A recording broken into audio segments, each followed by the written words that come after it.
This is Red Wines, episode 2 of Eat This, Drink That, season 2. Hope you enjoy what Steve brings this week. Well, it looks like we are live now. It's 11 o'clock on my There we go. clock. And so we're here with another episode of Eat This, Drink That with the boys. Back again. This is season 2 with Fireside. Last week we did white wines, and Steve took us on a crazy adventure. And so this week too, we're doing red wines. I'm sure he's going to take us on another adventure. Ali, you look. I'm gonna throw this out there too. Chomping I at the need to bit. like jump in and like have a private conversation of critique. Steve, 8 bottles is a lot of wine. I'm gonna shut up so you can get moving. But we went way over our 45 minutes, so it's a lot of wine. Hey, just heads up, this is way longer than we've been. Steve has a crap ton of wine. Why don't you start? I'm going to fix myself at Cafe Ole because I'm dry January. Okay, good. I want to watch your method for Cafe Oles, and welcome everybody. So, Frother. I got a frother. I've never seen that frother. Let's do this. So, Hey, So we broke down wine a little differently this time. We have done another season on wine. You talk about going over. Every episode was an hour and a half. I think we had 10 episodes. We were learning. Yeah. Wine, that was season 2. But it's a very, most people feel that wine is overly complicated. So how do you break it down, especially into a 4-episode season? So we decided, let's go white wine. Let's do a red wine. Let's do a sparkling. Let's do a dessert, because dessert's a little close to my heart. I love dessert wine. No one ever thinks Dessert about wine, dessert but not wine. dessert. Oh no, I love dessert too. I'm a chocolate fiend. I always have like 6. That's not. Yeah. Yeah, you're nuts. You're not sweet tarts. Let's just get that out of the way. Steve is not some super sweet tooth. You know what he likes? Chocolate covered nuts, Ryan, maybe. You know it's like, A, chocolate covered nuts. B, dark chocolate. Yes. 70% cacao. Yeah. Savory wine guy chocolate.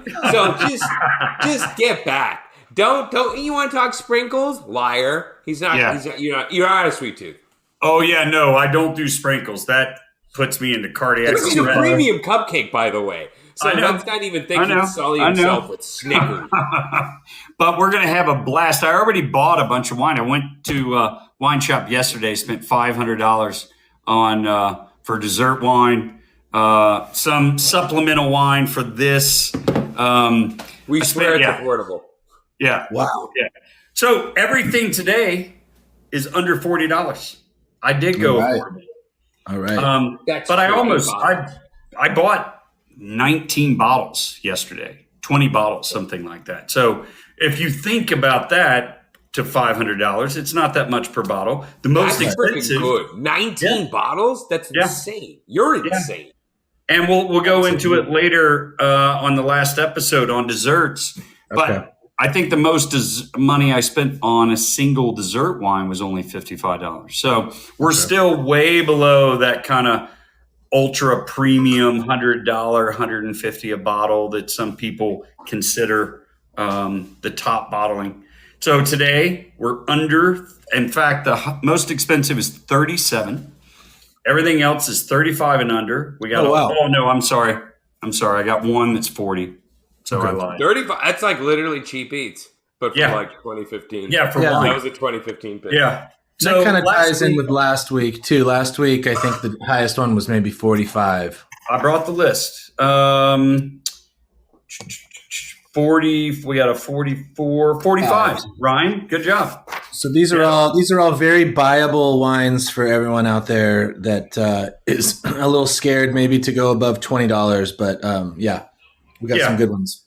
Yeah. Now, remember last week we talked about ABC, that funny acronym, but we talked about what are the 2 most famous white wines: Sauvignon Blanc and Chardonnay. What would you guys say are the 2 top red wines? Varietals. Go ahead. Red wines. Yeah. Cab Sav. Yep. And And Ali. Oh, I get to go. I raised my hand and it meant. Sorry, no. I took over. Sorry, go ahead, Ollie. Okay. I too was going to say Cab Sav, aka Cabernet Sauvignon. Pinot Noir. Yeah. Pinot Those are Noir. the two most famous. That's what everybody buys. Because you can drink them on your own, no problem. Yeah. But everybody always thinks of very specific regions. So I have a Cabernet Sauvignon and a Pinot Noir today, not from where you would expect.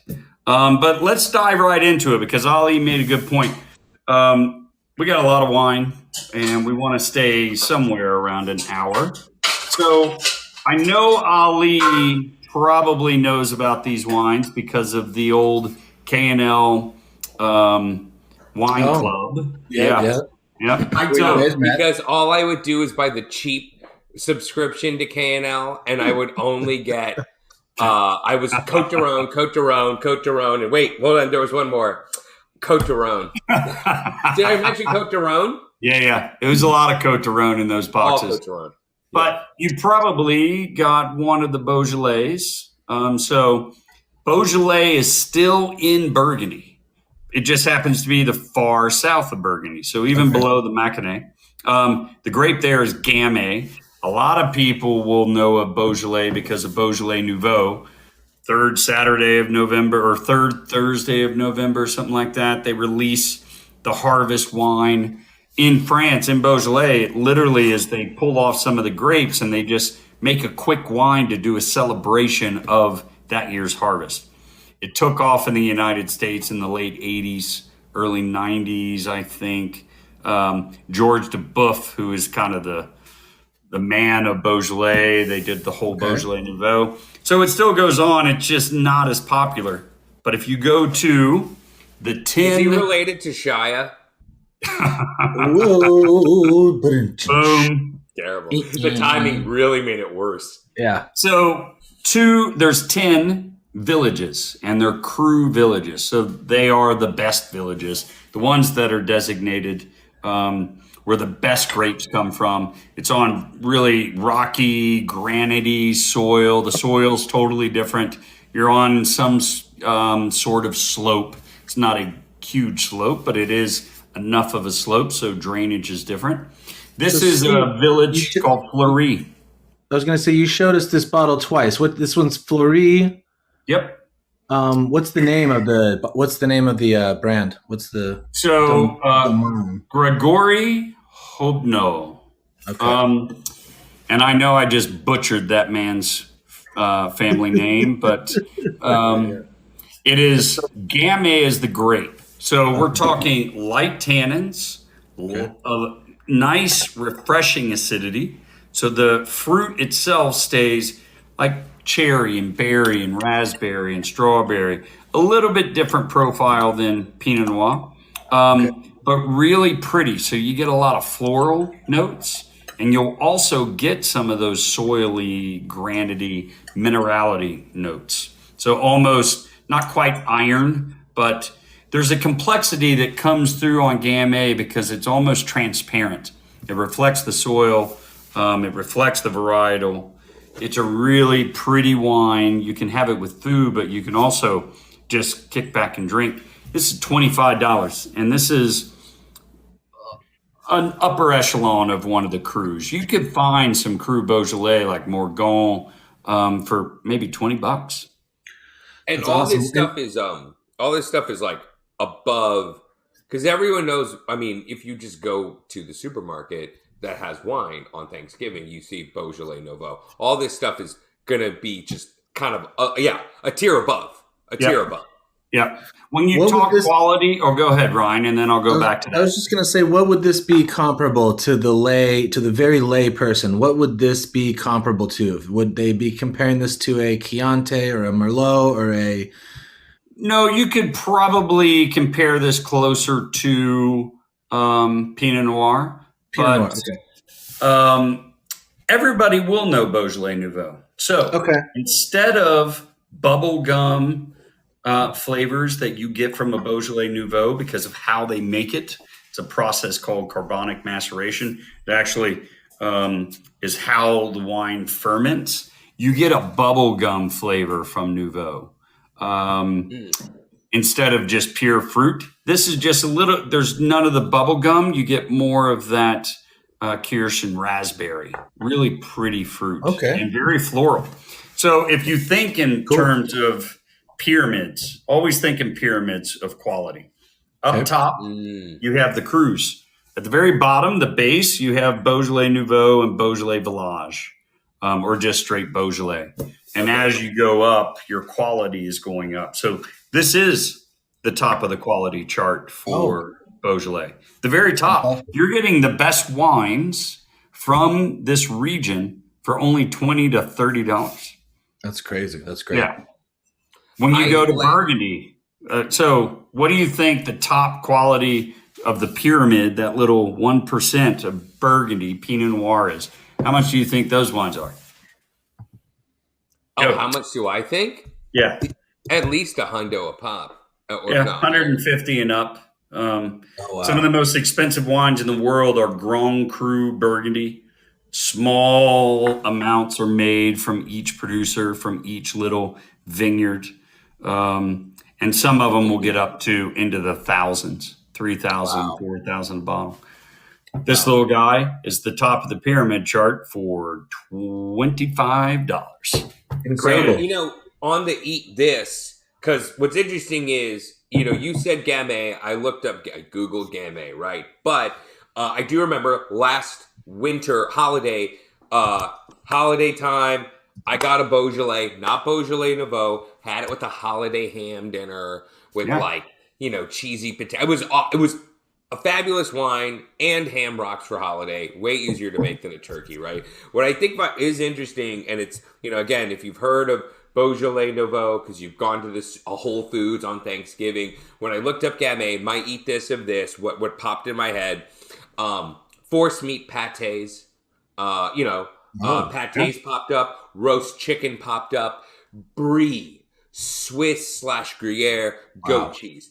I'm not saying it won't work because there's a little subjectivity to it, but those are like more mellow cheeses, more mellow proteins. You don't see necessarily filet mignon in a mushroom sauce. You don't see gorgonzola cheese. So like Beaujolais Nouveau, which is a red wine for Thanksgiving. So in that broad sense, when a lot of people think you're having white meat or poultry means white wine, not necessarily. In fact, I think some of the best roast chicken dinners I've had actually do involve a light red wine, featherweight boxer. That's my Eat This. So roast chicken, brie, Swiss, Gruyere, goat cheese, pate. Not anything on charcuterie, but certain pate. I mean, just think about that. You're just going to have it with pate. I'll eat pate all day long. A lot of things you'll do all day long. Hey, Steve, it says this grape grows well in Oregon as well. Have you heard of that? Yep. Okay. Yep, and that's a fun segue for the next wine too. Gamay, not just versatility in the vineyard and growing regions, but I think Cru Beaujolais might be the most versatile red, especially for who you're serving it to for dinner parties or whatever. It will appeal to a broad range of drinkers. It will go with a broad range of dishes. So this might be one of the most versatile wines, red wines, there is. And you can drink it on your own. Yeah, and you can drink it on your own. Yeah, pour this when your guests arrive. Like, hey, I got a slight chill on it. 55 degrees, especially in summer. Yeah. A backyard red. Yeah. This is the backyard red. So there's a slight chill. In Texas, half the year, the idea of red wine is nauseating because it's hot, but a chilled red is fascinating. Yeah. That's why I end up you brought up a really good point about the cheese thing. So when you think of wines and how to pair, you're thinking of power. So I brought out the second to last wine too, just to illustrate a point. Gamay, less power than a Syrah. Syrah will have more tannins, more fruit, and just more power. That will go with your more powerful cheeses, more powerful dishes, the filet with the mushroom sauce.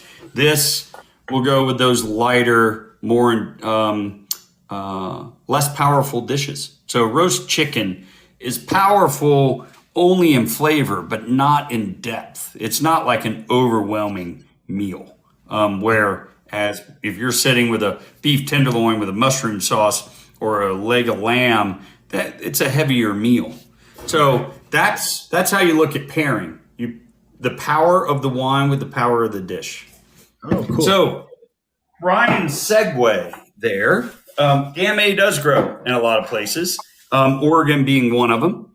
He's all about Oregon. I think that's why he's wearing that flannel. It's like kind of like, is it because of like the Pearl Jam stuff of the 90s that you're just like, can we take it up north for a second? We're doing an Oregon Pinot. Don't let me take my hair out and start singing Jeremy or something. Oh, God. It's a classic. No. Yeah, you know what? It lasted more than STP. But not the worst. Ooh, okay, better than Creed. Mine is Alice in Chains. Yeah. All the, like, whatever that movement was, the grunge movement. They're upper echelon. Absolutely. Yeah, that was mine. There's so crappier. This is 2019 Ridgecrest Pinot Noir. I believe this is a father and daughter, actually. It's in like a bottle, Steve. It looks like a bottle. Yeah. This is in the Willamette. So if you ever want to know how to pronounce Willamette, it's Willamette, damn it. That's how you remember. Because that's what it said for Gamay. It said the Gamay grows in that Willamette Valley.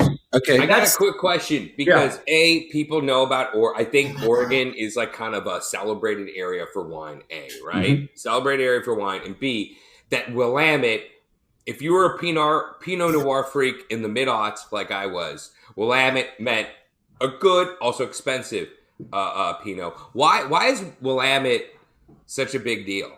Because it's a big deal, but why does it work? Shut up, Max. It's the growing conditions. It's a really great region for growing grapes. The difference between Oregon and California, at least pre-escalating global warming, because we're seeing regions that used to have difficulty ripening grapes are actually ripening grapes easily and changing the entire profile of the wine. We'll talk about this next week. Southern England is making fantastic sparkling wine now because grapes can ripen. They couldn't ripen 20 years ago. They had difficulty ripening. In Oregon, the difference was between here and California, still got some of the sunshine, but you had much cooler beginning and end to the season and cooler evenings. The acidity stayed fresher. This was the wine that every early psalm would say, this is the Burgundy of America. Oh, cool. Yeah. And that was... So this is off of a river as well. So the Willamette River. Yep.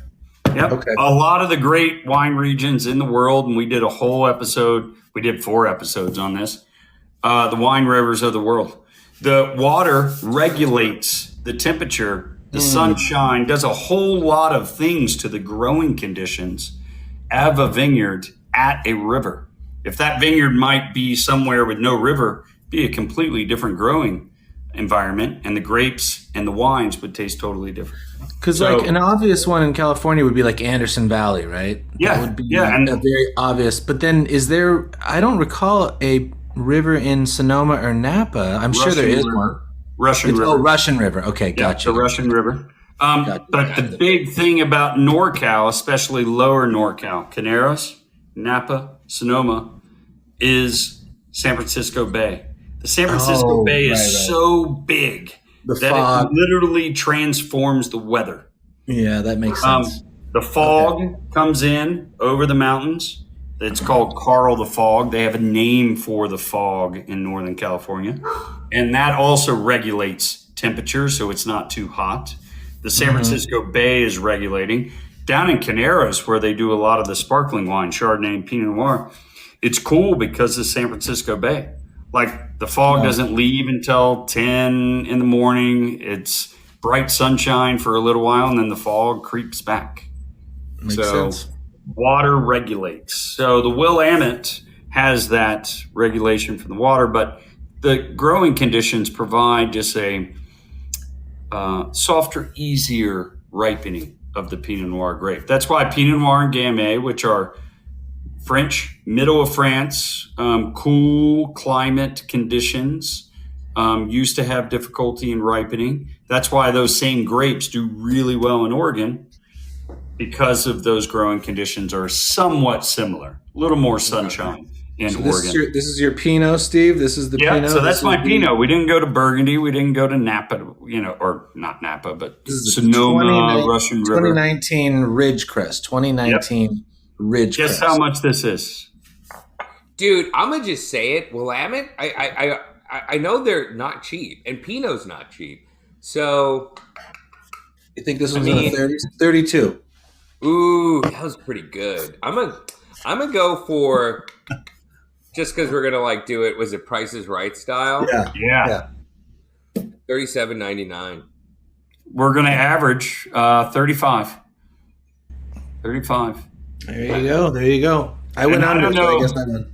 Yeah, I don't know if you guys remember, but last week we did another Oregon wine.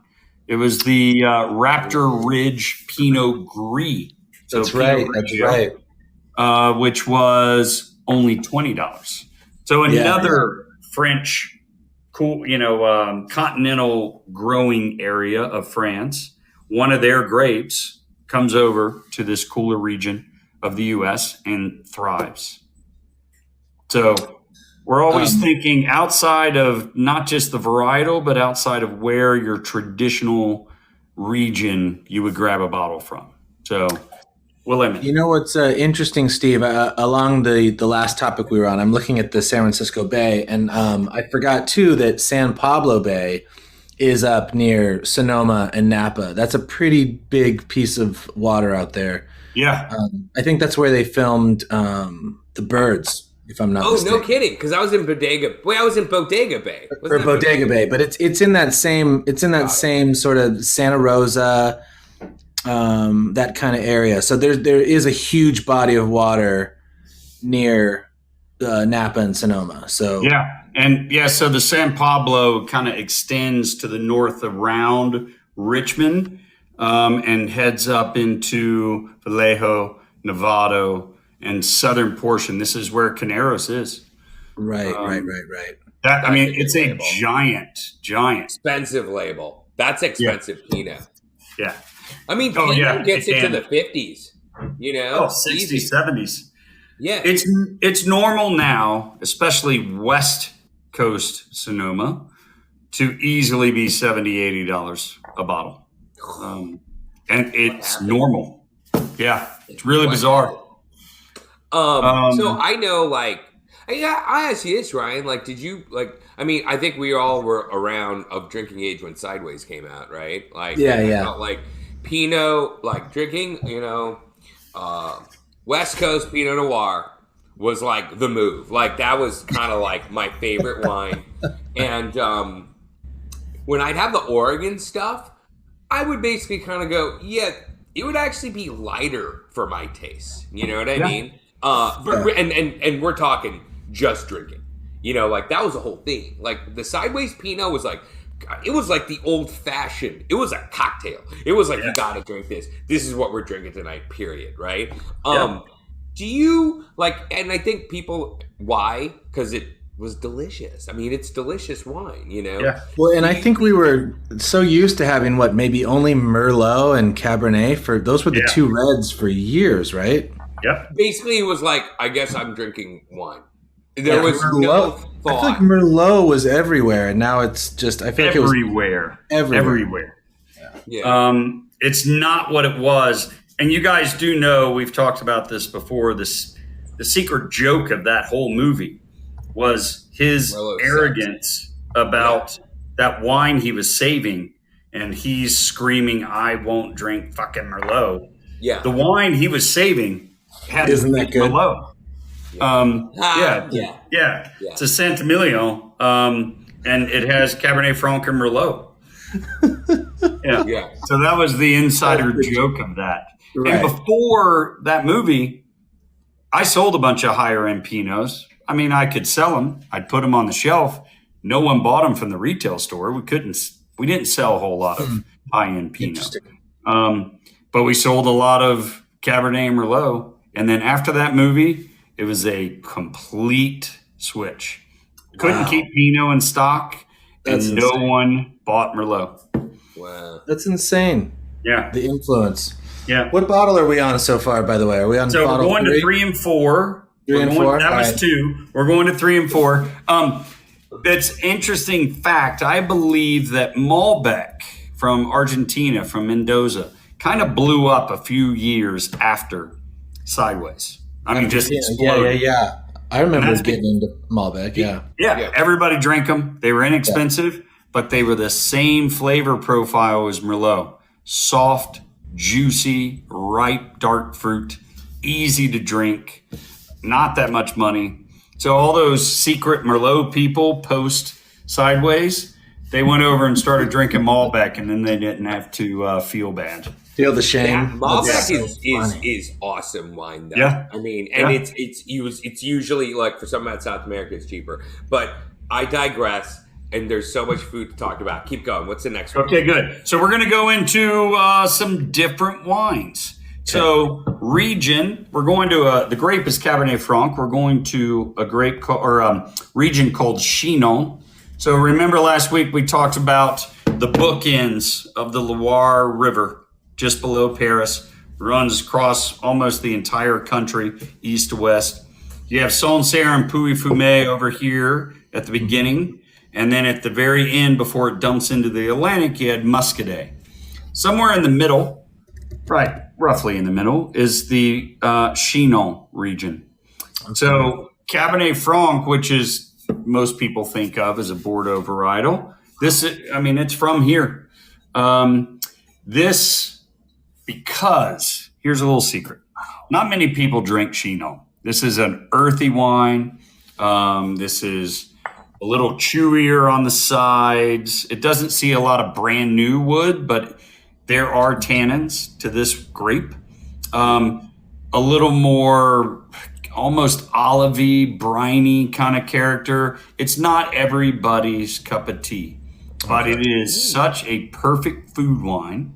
Because of the structural components, it completely changes. But here's the secret. This is $30. That's it. For the Tête de Cuvée from this gentleman's, this is his top bottling, and it's only $30. But also because no one drinks it, I found a 2015 sitting on the shelf. This is I didn't have to age this. It was just sitting on the shelf, same price, 2015. Yeah. This wine is beautiful. Absolutely beautiful. He's a little more modern in the sense of he does put a lot of, he uses, I think, maybe, can't remember if it's Hungarian. It's larger wood that goes on this, but he does, he uses old elite Burgundy barrels. So he uses barrels that used to be making Premier Cru Burgundy for his. Because they've already been used, it's not imparting too much overt new wood flavors, but it does give it a little more structure. So that's Cabernet Franc. Wow. Yeah, this wine, I'll let Ali, did you go down a rabbit hole looking for food? Yeah, I did. It's interesting because I think it's worth clarifying. You said it's not for everybody. So this is a wine, and you mentioned tannin. I'm starting to realize this too. The presence of tannin makes it tough to drink on its own. But it also says you really should eat with it, period. And it's interesting because Cabernet Franc is part of that Bordeaux blend, and Bordeaux always eluded me. I was like, why is everyone liking this? Ugh. Until I was having filet mignon with it. And I was like, cool, I get it. So things that popped up, and I was looking for kind of similar themes, and it seemed like you were moving from the entire list, lighter reds to heavier reds. Yes. Roast chicken, once again, makes its presence known for this wine. Brie cheese also makes its presence known. And then this was weird. And I have to tell you, and I also wanted to clarify, Cab Franc is a grape, but you chose a French Cabernet Franc. Yeah. You call it? Well, that's not young because of the bottling, but one of the things I found was a young Cabernet Franc. Does that qualify, or is that kind of because okay. Yeah, you're going to get more of those expressions of tannins and acidity, especially from a cooler climate Cabernet Franc like here.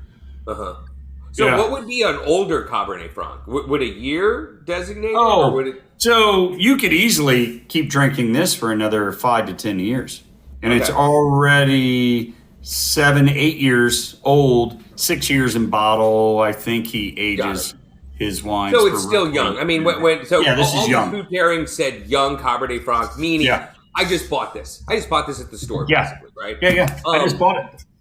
The strangest pairing I found, and I bring this to you going, does this sound right? Is this a mistake? Okay. Is it said to pour it over strawberries and eat the strawberries? What? Oh my God, his face. Interesting. I've never heard that before, but why not? And I'll be honest, of all of these, as I was zipping through it, I almost want to revisit that, and maybe I'll do it. Maybe I'll actually do it. I did have a question, and just briefly to jump in there, I don't think we've really gotten into time, right? But you said that was like a 2015 and that had been sitting around or whatever. In general, when I'm looking for wine, sometimes I am drawn to the fact that something's older or whatever. How much or how little should that guide me sometimes? Well, the idea of an old wine is alluring to me. I'll be right back. Hold on. Oh, whenever this happens, here we go. He's pulling out something. Here we go, Ollie. What did you do? He's probably got some old sandwich from Jimmy. I have one bottle of this left. I got one bottle left. What is it? Bordeaux. This is 1997. Okay. So that means it's what, like 25 years old or something? Yeah. Or more. Yeah, 25 years old. Okay. Yeah, this is 26 technically, but the harvest wouldn't happen until this fall. So technically, 26, 25. Right. 25, 23 in bottle. This is a classified growth. This is a third growth from Bordeaux. This is a really good winery. This is in the commune of Saint Julien. I've had to age this myself. And when are you supposed to open this? When is the due date? What's going on here? I'm going to probably open this soon. This is going to be towards the end. But in a great vintage, because 97 wasn't a great vintage, you could easily drink a great vintage Bordeaux for 30, 40, 50 years. A lot of people do Bordeaux for their child's birth year wine.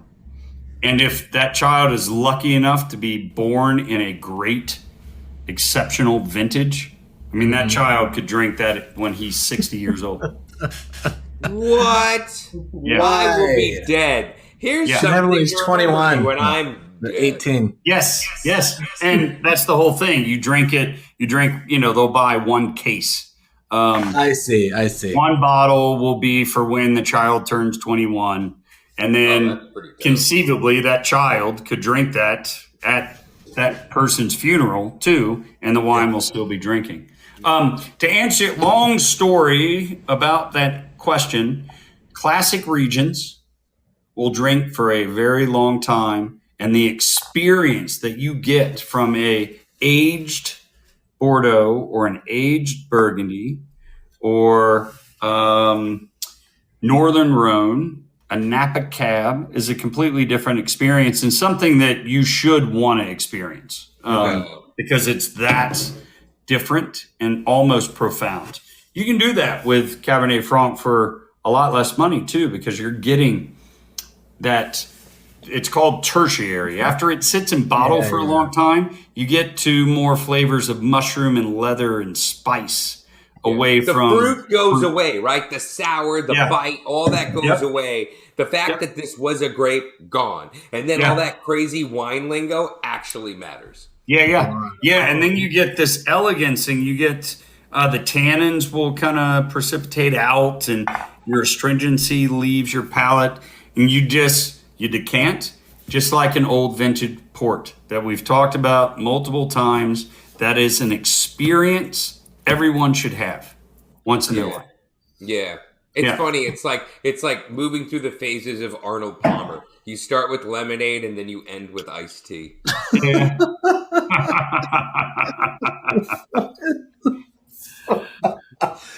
In your face, the TV series. So this is one of my favorite wines. Right.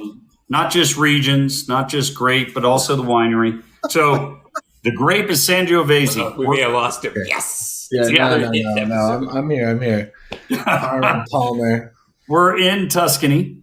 We're in the area called Montalcino. The grape is Sangiovese. Montalcino. Yeah, and this is the Rosso de Montalcino. So less wood, less time in barrel. The younger vines, less expensive. Whereas the Brunello de Montalcino from this producer that's expensive. would probably be 70 or 80. This is $35. Okay. Canalicchio de Sopra. It's one of my favorite producers in this region too, because it's the most traditional. So you can get Rosso de Montalcino and Brunello de Montalcino that is almost Napa Cab. All in new oak, big giant ripe fruit, lots of tannins. Sangiovese's higher in acidity, naturally, the grape. So it lends itself to a little heavier winemaking because it's still going to stay fresh. But more traditional, you get more licorice and anise, and you get that plum and a little bit of sour fruit from the acidity itself. I can't wait to see. I know Ali went down a rabbit hole with Sangiovese. I did and I didn't. I mean, I think there's just something pretty obvious here. And you'll probably, I hope you can guess what it is. I really hope you can guess what it is. Well, I think your wife may have blown the surprise. Is it pizza? Right. Yeah. So let's say this region is in the Tuscany region of Italy. Yep. Is this what we're talking about? So this is obviously one of the most world-renowned wine regions that everyone's heard of, right? Yes. I mean, is this not the gold standard on many levels? Yeah, and you know what region probably everybody has heard of more than Montalcino is Chianti. Chianti, okay. Same grape, Sangiovese, Grosso. Well, that's the thing is a lot of these styles, they're named after the town or the region that they came from, and so you know, I wouldn't know that Chianti is an actual place necessarily every time. But honestly, when I think of Chianti, I think about going to like what's that place? Those old school Italian American pizza. Yeah, with the red and white checkered Bianca. Yeah, the wine's already at the table. You know, it's cheap. It used to be served in those straw basket bottles. Yeah, so, that's exactly what I'm talking about. There's like a moist Parmesan cheese dispenser. You know, the Parmesan cheese is kind of... And they have they serve you diner butter, too. You know what I mean? It's like, hey, you want the margarine? You have to hold it in your hand to soften it up. The margarine. You know what I mean? Like, they still are, they're slinging margarine. I think that's special. Yeah, and your hometown is one of the most famous, like, old school Italian areas, too. What's the one on the hill? St. Louis? Oh, yeah. What's the hill called? It's called the Hill. You know what It's just called the Hill? The Hill. Oh, yeah. No, it's, you know, and I would actually tell you to this day, when you think about places like Dan Tana's in Los Angeles, Carbone in New York City, and not look, we featured a place in Cleveland, Cheap Eats, like super old school Italian place that fits the bill, looks great. Food was kind of okay. There are places in St. Louis that kind of like they split the diff where it's not cheap. You know what I mean? Don't think you're getting something for nothing. But they have this like they're still connected to an expectation older Italian American generations have with Italian food. Yeah. But it's like that $35 bottle of wine. Like, it's a good bargain if you understand that it goes up to 70. You know what I mean? Like, and they do it right. They do it right. But it's also its own thing. It's still not Italian. You know what I mean? It's still, it's just, it's still heavier. You know what I mean? Even if it's like good ingredient and expensive and a good wine list and even white tablecloth, you're like, oh, you know, you walk out like, you know, that's versus Italian. But yeah, no, St. Louis has got them. They got them. Not every place, but they got them. I wonder if it applies. I was thinking this recently, like in Burbank and just trying out new restaurants, is that like, you wonder if a lot of restaurants try to be sort of innovative and quirky at first, and then you realize just selling the same old lame dishes as everywhere else is going to like actually get you business. And so everyone starts just selling the same 5 dishes in town. Yeah. Basically. I mean, you know what I mean? You talk to enough chefs and ultimately, especially for someone like me that basically takes what they are doing as a business, it's completely demystified. Because they're like, hey, I know what I love, but what matters is what people buy. Right. That's it. Yeah. You know what I mean? That's it. So there is kind of that reality. And I mean, and now I think when you think about Instagram, birria, like it just, whatever sells. You know what I mean? Now everyone's not Taco Bell's doing birria. It sells, period. That's it. It's a business. Every city has old school Italian-American red checkerboard or white tablecloth restaurants. In Cincinnati, we had Prima Vista that sat on a hill and looked out over the city. I was trying to find the one that I really loved. It began with a B. I can't find it. And then downtown, there's this old school place called Scotty's. And they even have the glass handled jars or bottles that had the straw on the outside. Yeah, that's how you drink Chianti. And Chianti blew up in America because of the war. A lot of things go back to the war, especially with that generation, because what they were drinking or discovered when they were in Europe during World War II, they wanted sense. When they came back. Interesting. Why? Yeah, so much of this experience is experience. It's you have the wine. And then, so you might buy the wine and take it home, and then it doesn't taste as good because you weren't in the wine region anymore, right? You're just now you're at home, or whatever. Yeah. And then they make like the cheaper version, the more mass marketed version. Yeah. And they kind of, like. Yeah. Up until the 90s, Bolla was the most well-known wine label from Italy, and it was not very good. Ooh, he almost said G. Garbage.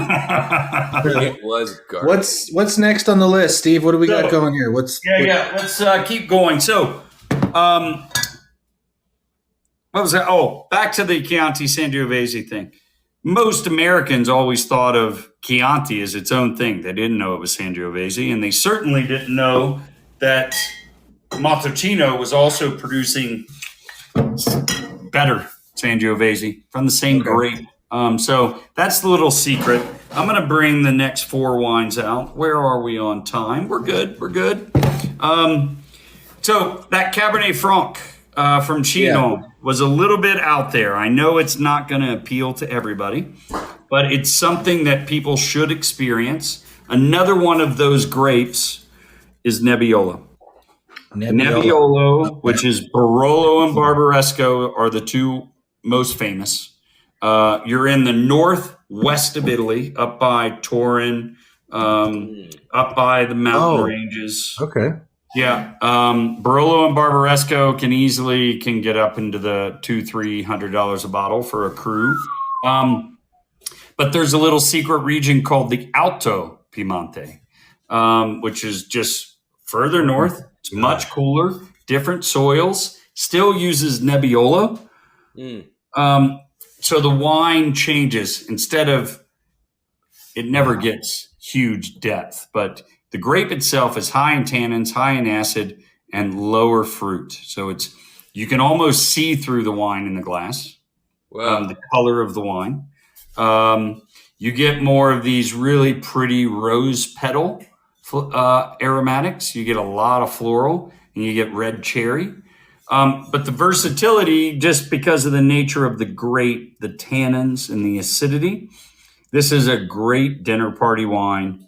Open it up, decant it, serve it. When we're talking, we're talking pizza for the Sangiovese, I always think of pork dishes when I think of Italian wines. This Sangiovese and some sort of roasted pork unbelievable. Really nice. And then the classic dish from up there is truffles. So in the region of Barolo and Barbaresco, they have the truffle festival in the town of Alba. Wow. You can actually go, I think, during the festival and go out with dogs and hunt your own truffles. Truffles is a big deal in this region. So for the lay person, what would this compare with? A Pinot Noir, a Merlot? What? So a cross between the lightness of flavor of the fruit and the color of a Pinot Noir with the tannins of, say, a Syrah or a Cabernet. Okay. I mean, this has a lot of tannins. Okay. So you get that astringency. They come across in a different way than the tannins of, say, a Cabernet from Napa, because that's a lot of new oak. That's a lot of vanilla. It's a lot of smoke. Pork would go well with this. Yeah, but wild mushroom risotto and this thing. Yeah. I mean, it sounds like, A, you really don't want to just be popping this stuff like chug. A. B, it goes with, when I was exploring this stuff, and especially because we started kind of lighter to heavier. We're going heavy. Wines. First thing is, when you think red wine, you think red meat, right? But if you think about, like the dishes that have popped up, and like the proteins animal proteins tend to like, and cheese, because you need fat, you know what I mean, with wine and to unlock it. But so far we've going in for light, so it's been roast chicken, right? But now we're kind of in Porkville, which is like kind of the in-betweener, you know what I mean? Like the other white meat, if you will. It almost sounds like, too, this is like, like a boneless pork chop, which is kind of like that light meat. You know what I'm saying? Yeah. It's meat, but whatever. But I dare I say that both these wines, damn it, I mean, it's pizza. It's pizza. Bring it out. And, Bring it out. I can't wait. I'm going to give you a whole nother idea for this wine, too, that I think will... so far it's been light. So this is a... Let's see this. I want to try and show this. Yeah, hold it up a little higher if you can. Tiny bit higher. That's beautiful. So this is Neapolitan style pie. You can see like that puffy crust, Yep. Generally the size is around this. This is maybe 14 inches, 12, 14. Now normally, especially with that the Sangiovese, the first thing I thought about, perfect timing. Nice, Maximus. Yeah, he's excited. On the door.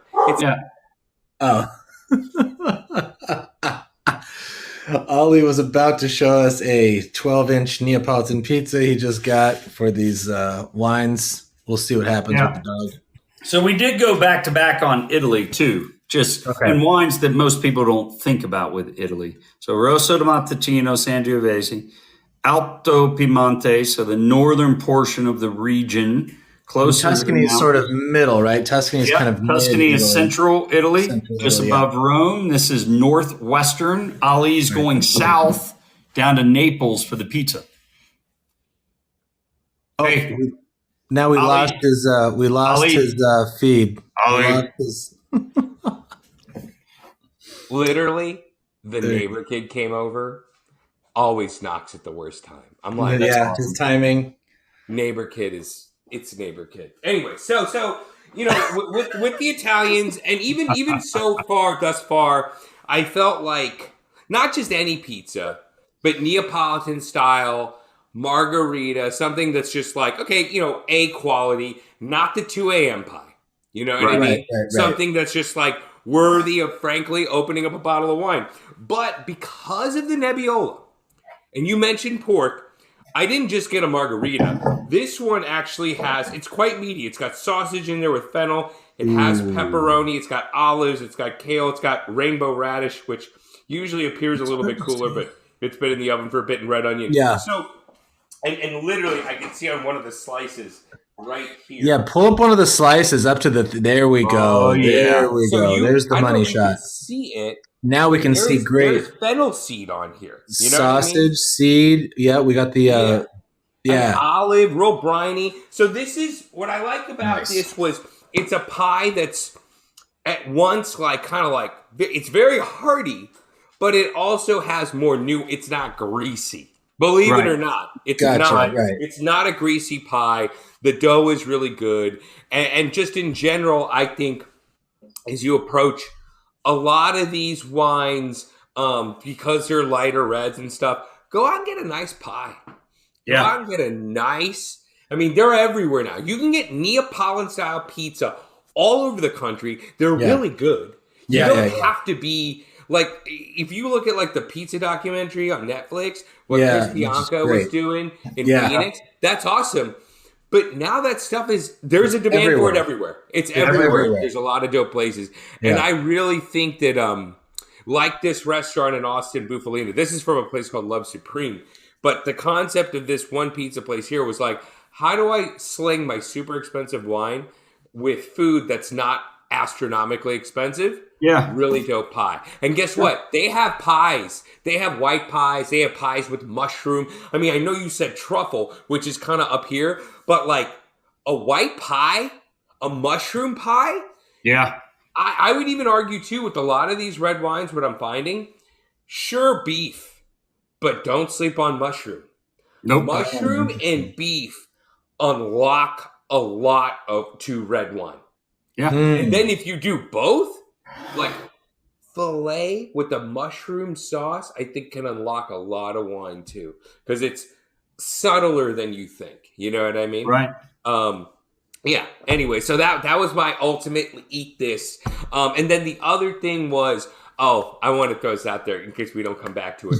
For the Oregon Pinot, which is lighter, my eat this is for that.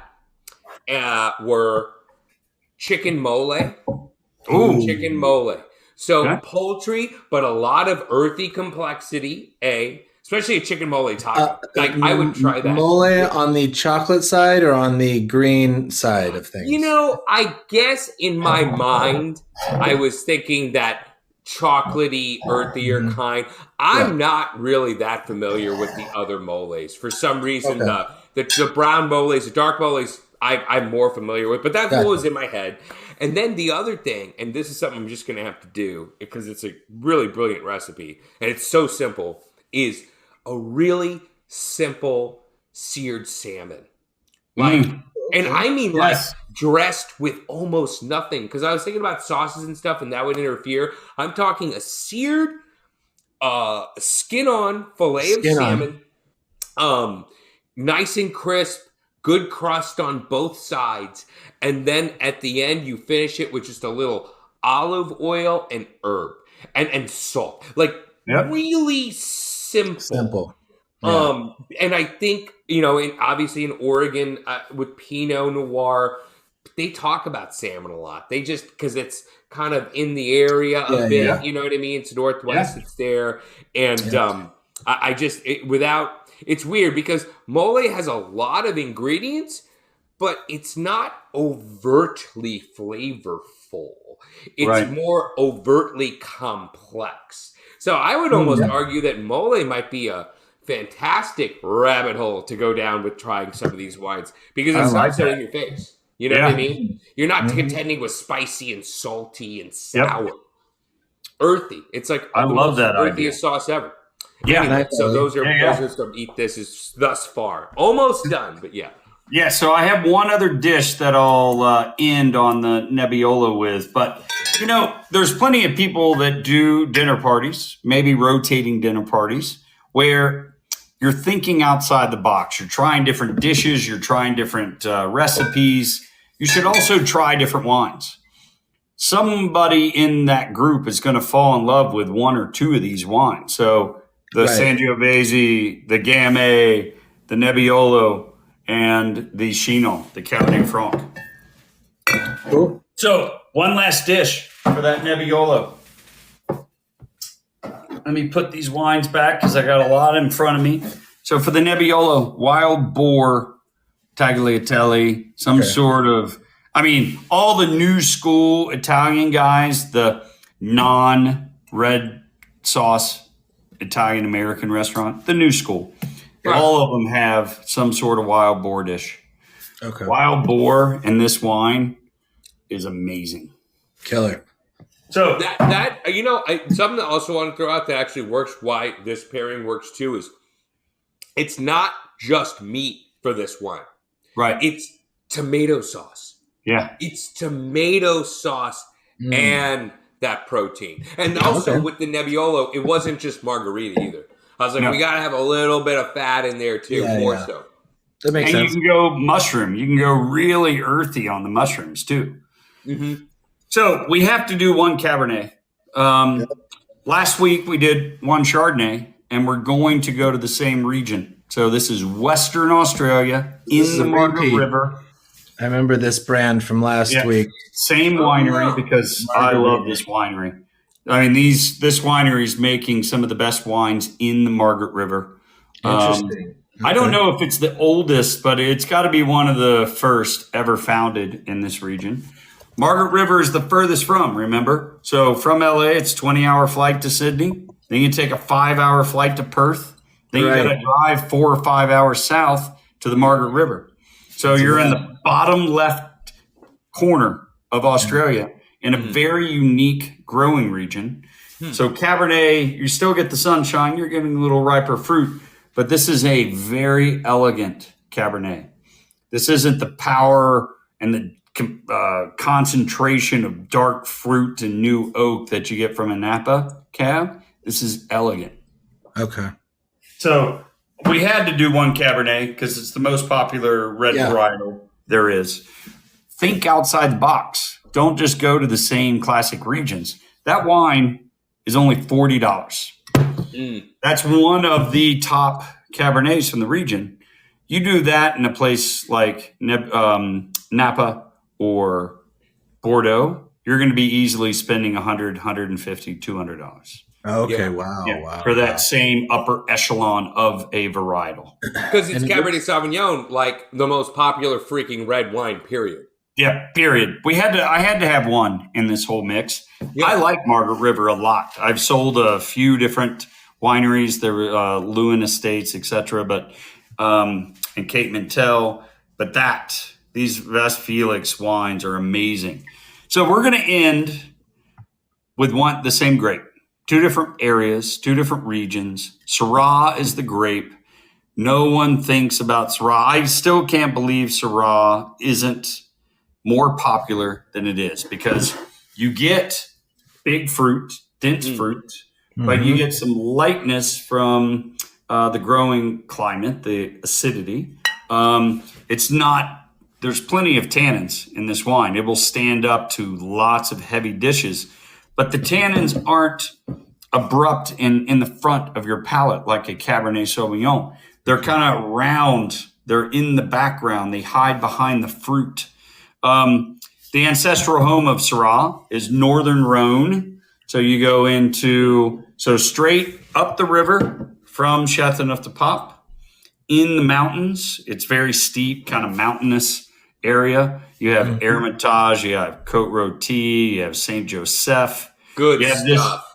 This very cool little region called Crozes Hermitage. It kind of surrounds Hermitage. It's not the same soil. It's different concentration. But this wine, I just think it's a secret quality wine. It's $28. Wow. So from this producer, they do the Papillon label. It's 100% Syrah. The depth, the concentration, the complexity in this wine, because like Nebbiolo, where you get some of that floral, you get violets from Northern Rhone. And it's pretty prominent. So it's not just a singular monolithic expression of a red wine, like a Cabernet can get monolithic and simple, where it's just black fruit and tannins. That's it. Yeah. This has floral. This has lightness, almost a meaty quality, and dark fruit. Plenty of tannins to hold up to any sort of, leg of lamb, roasted pork shoulder, any sort of barbecue. Syrah and barbecue is perfect. That's what that blew up everything I was searching. I had a question because you've been loading us up with wines. What is the difference between the Hermitage and then the and I don't know if I'm jumping the gun, to Santa Lucia, because they're both Syrah. One's Northern Cal, the other one's France. So this is a little earthier, a little more acidity. That expression will come across as maybe a little sour on the palate to most people. So that's Gros Hermitage, Northern Rhone, the ancestral home, the king of Syrah. That wine will also, you can drink for 10 years, 15 years. You start buying the more expensive ones, the single vineyards or stuff from Côte Rôtie and Hermitage, where you'll spend $300 a bottle and drink those wines for 50 years.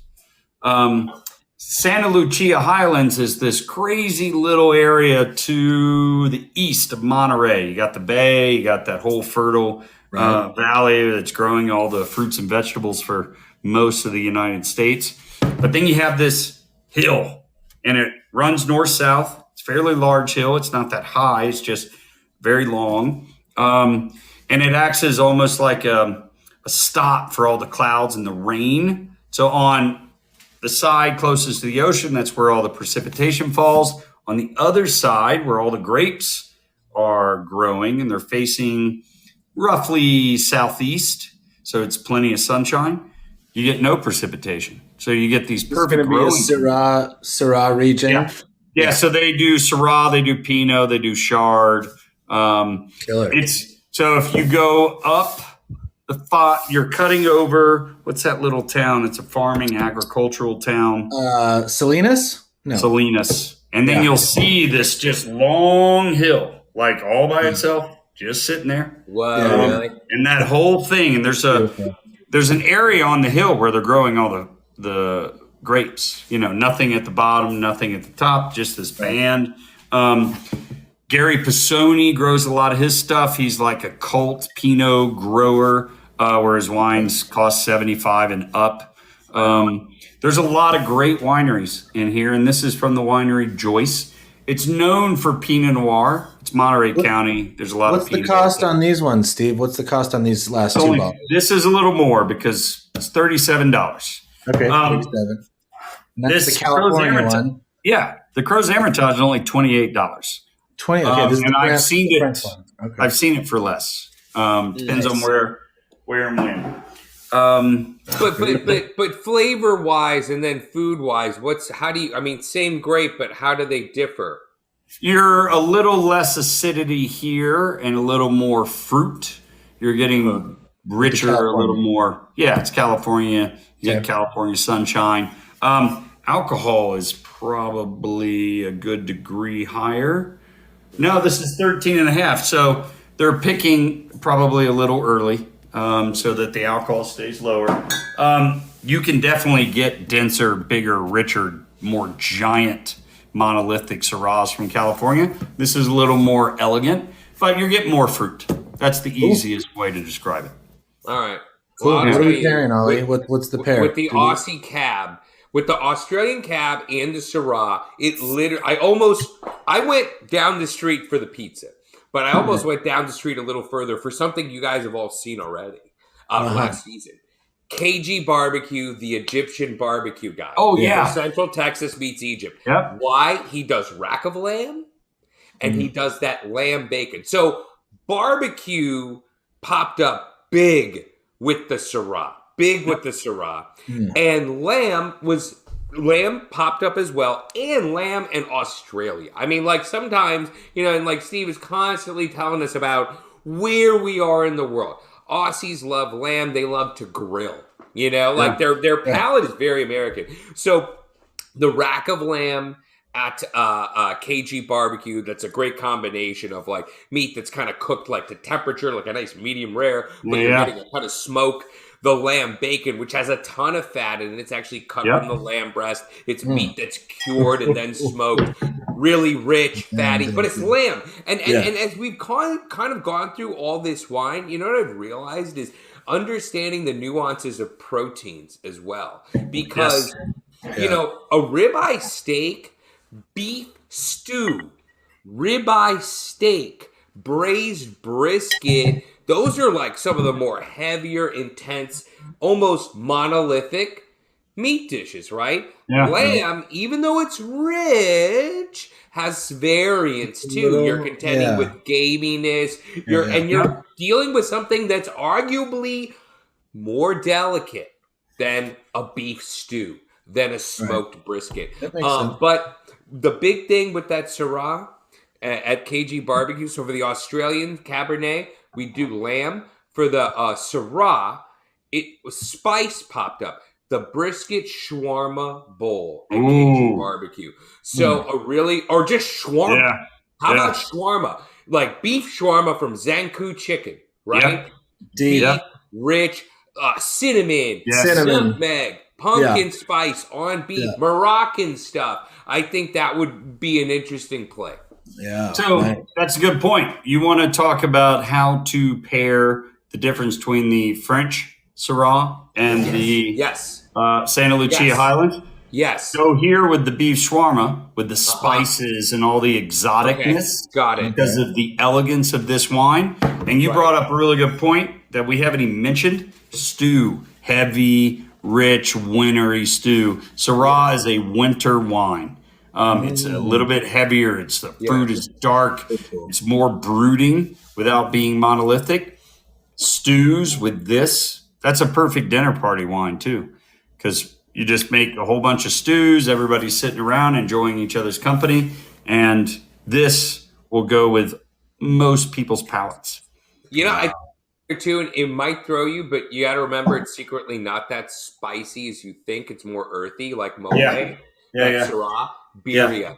Birria tacos with that Santa Lucia. And again, these are foods you can find. Birria is everywhere. And that is, like, especially, and we're talking beef birria. Not goat, although goat might be in it. But for that Santa Lucia Syrah, that sounds like something you can just drink on your own, period. On its own. What I mean? It's an on your own kind of wine. That one seems a little lighter. But I think stew, birria, Neapolitan pizza. I mean, there's a lot of super trendy foods that would work with all this stuff. I wish California Syrah would catch on more than it has. I understand why Pinot Noir is the easier option because it's a broader appeal. It's softer. It's fruitier. It's very easy to drink. But so can California Syrah. It's just a little more brooding is a very good way to describe it compared to a Pinot. But when you go outside of the mainstream, everybody's drinking California Pinot. And I told you, I mean, you can find Western Sonoma now easily averaging $70 a bottle. California Syrah, because it's not as popular, is a little less expensive. Okay. Yeah. I mean, I think all these grapes ultimately come down to like you're getting a better deal. And if you consider their more expensive counterparts, Napa Cab, go Australian Cab, right? You're thinking California Pinot Noir, think California Syrah. You're thinking if you're super fancy, Chateau de Pop or Côte Rôtie, think Hermitage. Yeah. Wow. Yeah, that Crow's Hermitage. But I've been into, that's kind of I remember like when the person got me into the Gigondas that I bought, the particular one that I bought, and she was like, oh, grilled steak, it's awesome. And the funny thing is, it's a grilled steak. It's heavy, but not the heaviest. And that wine is not the heaviest either. Right. When you get those heavyweights, they don't play with every food. They don't. Yeah. They don't. Like the Napa Cab that someone went on a wine tasting, the bachelorette party, and they're like, this was my favorite. Doesn't play well with like just a steak. It probably needs like some Guinness beef stew. You know what I mean? Or maybe I'm walking away from this going, I think dark moles could be one of the best pairings for red wines, especially once you get into the medium to heavy. So let me just make sure I haven't missed anything here because Steve brought up a lot of great red wines today. Once I started hearing pork and stew and that sort of stuff into the equation, I feel like I was kind of missing out on a Rioja. Was there a Rioja that was brought up? I didn't do a Rioja. I was going to, but I didn't. I have some older Rioja. There he just scurried away. We don't know. Good thing he didn't go far. Look at all Well, the no, books in there. I saw a Rioja at the store, the one that we went to, Ali, that we got the Eagle Rare from. But I was at the store and I saw a Rioja, and I was like, oh, I hope Steve goes over the Spanish Reds. Because that's a killer, great buy. Like that Mendoza Malbecs, those Argentinian Malbecs, Spanish Rioja, great buy, period. There's a quality pyramid there, too. So you have just Joven, then you have Crianza that sits in barrel for a little while. Then you have Reserva and Gran Reserva. And it goes up in oak, I had no idea. basically. I love Tempranillo. I love Rioja. I went a different route, but I do have, they're not reds. This is a ultra traditional Rioja producer that also ages their whites and rosé in the same quality pyramid. So they sit in barrel, white and rosé. This is the white wine from 2008. It's a Reserva. Look at that color. Wow, that's insane. What's it called? Vina what? So Lopez de Heredia is the producer. Lopez de Heredia. Wow. And the vineyard is Tondonia. And then this is the Rosado. This is 2000. That's very red. This is 2010. So Spanish Rosado, they always leave on the skins a little bit longer. They're just darker. They're not Provence, which is like a whisper of color. Yeah. But this is also satin barrel. And beautiful. What you get there, Gran Reserva, just find it. It's more expensive. I want to say it's $70. Lopez de Heredia, Tondonia, Gran Reserva, Rioja. So Tempranillo, that satin barrel, the longest of all theirs, is magical. It's amazing. And then you go into all that jamon and grilled meats and wild boar. And that's why I thought of that, Rioja, because when you guys started talking about boar and stuff. Yeah. And, Ali had a great point. We got to start thinking of our proteins differently. You don't just have to eat steak. There's a ton of meat out there ton. But, it's interesting. Like, what drove me to the pizza was tomato sauce. You know what I mean? What's a great vehicle for a tomato sauce, which in and of itself is, taking a fruit, cooking it down. It has umami and stuff like that too. And then when you spiking it with protein, when you get a topping of meat on there too, like it is kind of like it's charcuterie as a meal, as an actual, I ate something, I'm full. So it has a lot. I mean, look, you get cheese, you get cured meats, and then all the other kind of elements you could kind of throw, like the brininess from olives and stuff. I think Good point. Like if people are looking at this stuff and they're like, oh, this is like this crazy wine I got, what should I do? Like if you could, especially like if you can find a BYO Neapolitan pizza joint, you're stoked. And I swear to God, if you can go to like a taco truck that's doing mole, you could light it up. There's going to be one in each town. Every town has a good Neapolitan spot. Yeah. A good beer. You know what every town doesn't have is a good Mexican restaurant. I have a Denver. You complaining really about good Denver? Mexican food. I haven't found it yet. I have a good. Did I tell you about that taco joint? Yeah. I've been there, and there's another place. I mean, they're good. They're not. I mean, it's not a restaurant. It's a freaking taco joint. They have alambres, and what I mean. That's been a classic complaint about New York. That's been a complaint about Atlanta. I hear, people that have been to LA, they're like, I can't find a spot in Atlanta. I can't find a spot in New York that's like LA. I think LA has a lot of tacos, but they're not all phenomenally excellent. You know what I mean? We don't have to just think about tacos. That's what's great about LA. That is very true. I don't have pupusas here. There's no pupusas anywhere. Well, I haven't found pupusas. They're probably here. Right. I haven't found 10 grandmothers serving tamales on the corner that I can go and buy some of the best tamales I've ever had. Menudo. Baja style tacos. Yeah, the mole sauces. I had Baja. They're going to have the same 4 dishes just like the Italian places have. They're going to have a carne burrito and a quesadilla and refried beans with cheese on it. And you're like, I want variety. Yeah. And And the secret in LA is Guelaguetza. That Oaxacan place down on Olympic that it's I haven't just been there. I've heard of it.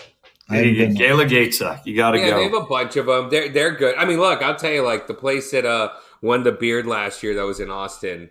I want to go there. Duck mole and seared medium. Oh, by the way, another thing that popped up too. We talked about lamb, and obviously you're talking about proteins. We talked about proteins to go with red wine. Duck breast, seared duck breast. Like, one of the things that really popped up to me. Yes. Seriously, like, not as much. I mean, yeah, there was a case for some beef stew and stuff, but for a lot of these reds, when we were in the middle of it, duck au poivre. So you do a seared duck breast with a lot of peppercorn, with a peppercorn sauce, cognac. You know what I mean? Or even you can use some of these red wines to create the body of the sauce. Yeah. So the how did we not talk about birds? Pheasant, duck, goose, chicken. Corn. We did chicken. Yeah. But I mean, we did chicken, but but game birds, right? But You're right. duck, that Cabernet Franc with a duck breast or duck confit or cassoulet, a duck, anything, and then Bordeaux with duck.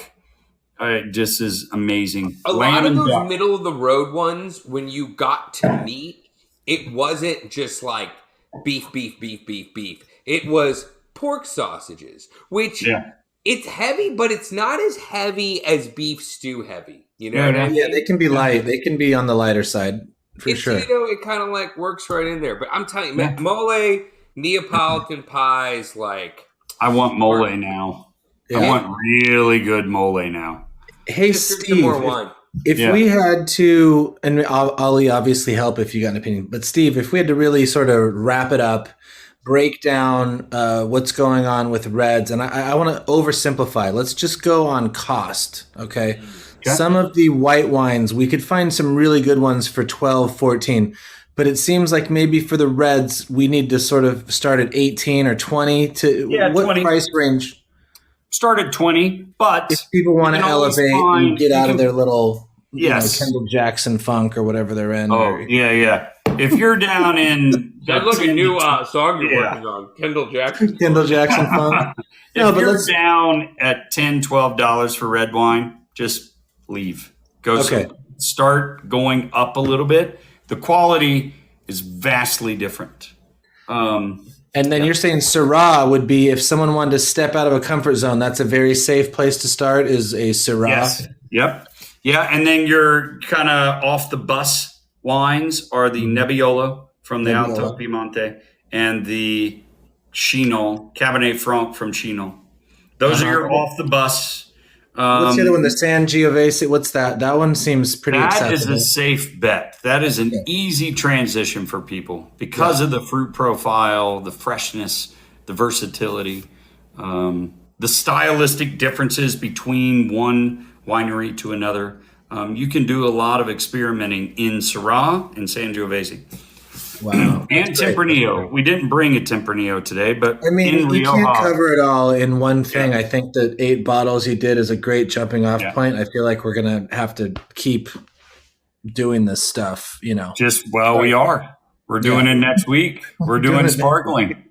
And I almost have everything in the sparkling. I got to pull a couple things out of the my wine locker. Next week's going to be a blast. We're not just doing champagne. Okay, cool. So next week's going to be sparkling wines, and then we have dessert wines. Yeah, and cool. I'm looking at the dessert wines I picked up 2 days ago. So what a monster! Nice. Yeah, it's going to be amazing. Incredible, you guys! Thank you so much. Any finalizing things, but we have episode 1 live on YouTube and Spotify. We have the video on YouTube. We have the audio on Spotify. We also have it live on Fireside. This one's going up this week as well.